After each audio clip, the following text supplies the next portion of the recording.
Hello guys, so in this video I'm going to show you how to add a voiceover on your video. So to do this, it's actually pretty simple. You want to add a new project and insert a video to CapCut or use the old project of yours. Now when you have inserted the video, you can actually, when you are not on the video, basically unclick it. And when you're not there, as you can see at the bottom, there's a second button, audio. So you want to click on that.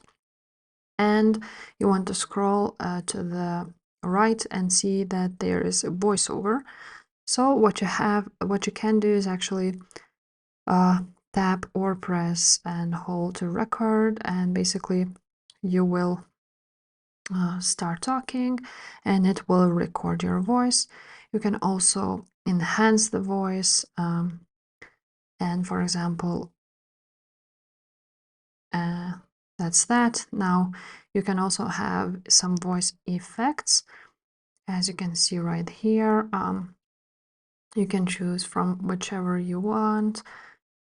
For example, let's make it robot. And now you can actually edit this voiceover by splitting, by deleting it and doing it again.